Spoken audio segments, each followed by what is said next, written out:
The studio lights gleamed as Olivia Colman settled into the burgundy chair opposite Jonathon Ross, her trademark warm smile lighting up the set. Fresh from her latest critically acclaimed performance, she was there to promote her new film about working-class heroines during the cost-of-living crisis. The audience applauded enthusiastically as Ross leaned back in his chair, that familiar smirk already playing at the corners of his mouth. "So, Olivia," Ross began, his voice carrying that practiced television smoothness, "this new film of yours, it's all very worthy, isn't it? Very right on, as they say. Tell me, when you're not playing these downtrodden characters, do you ever worry about coming across as a bit preachy? I mean, you've got your nice house in Norfolk, haven't you?" Colman's smile faltered slightly, but she maintained her composure. "Well, Jonathon, I think it's important to tell stories that matter. Stories about real people facing real struggles. Art has always been a way to shine a light on—" Yes, Ross interrupted, waving his hand dismissively. "But come on, Olivia. You're sitting here in what? A designer dress worth more than most people's monthly salary? Don't you think there's something a bit hypocritical about lecturing audiences on poverty from your ivory tower?" The studio fell silent. Colman's eyes narrowed, and for the first time, her famous warmth seemed to drain from her face. "I'm sorry.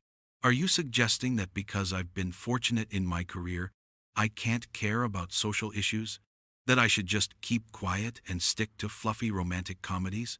Ross leaned forward, sensing he'd struck a nerve and clearly enjoying it. "I'm just saying, darling, maybe leave the social commentary to people who actually understand what it's like to struggle. You know, not everyone can afford to be so idealistic." "That's quite rich coming from someone who built their career mocking people on television," Colman shot back, her voice rising. The audience stirred uncomfortably. "And I'm sorry, but what exactly qualifies you to decide who gets to speak about social issues? Your decades of interviewing celebrities about their latest projects?" Ross's eyes gleamed with malicious delight. "Ooh, touched a nerve, have I? Look, I'm not having a go, but let's be honest. You went to Cambridge, didn't you? Bit different from the comprehensive school kids you're supposedly championing in this film." "Yes, I went to Cambridge," Colman said, her voice now steel-edged. "On a scholarship, actually, because my parents couldn't afford the fees. But you know what, Jonathon?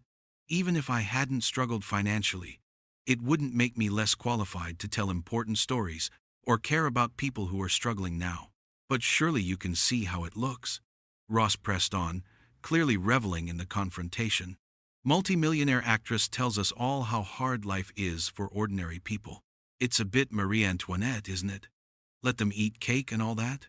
The comparison hung in the air like a toxic cloud. Colman went very still, and when she spoke, her voice was deadly quiet. "Did you just compare me to Marie Antoinette for making a film about food bank volunteers?" "If the tiara fits," Ross quipped with a grin, and several audience members audibly gasped. Colman stood up abruptly, her face flushed with anger. "You know what, Jonathon? I came here tonight to talk about a film I'm proud of. A film about incredible people doing incredible things in their communities. But instead, you've decided to spend the entire interview trying to tear me down for daring to care about something beyond my own bank balance. Now, Olivia, don't be so dramatic," Ross said, still wearing that infuriating smirk. "I'm just asking the questions the public are thinking." "No," Colman said firmly, beginning to unhook her microphone. "You're being needlessly cruel for entertainment value. And frankly, it says far more about you than it does about me." She looked directly into the camera. "To anyone watching who works with food banks, who volunteers in their community, who fights every day to make things better for their neighbors, your stories matter. Don't let anyone tell you they don't." She dropped her microphone onto the chair with a decisive thud. Ross, for the first time, looked genuinely taken aback as she walked toward the studio exit. "Olivia, come on, don't be like that," he called after her, but she didn't turn around. As the studio doors closed behind her, Ross turned to the camera with an uncomfortable laugh. Well, that's television for you, folks. We'll be right back after this break. But the damage was done.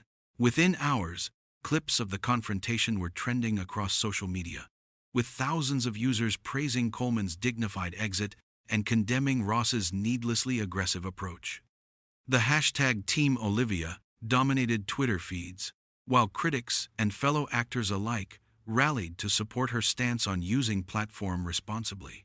The incident would later be cited as a turning point in public perception of celebrity interview shows, sparking widespread debate about the difference between challenging journalism and cheap entertainment at the expense of guests' dignity.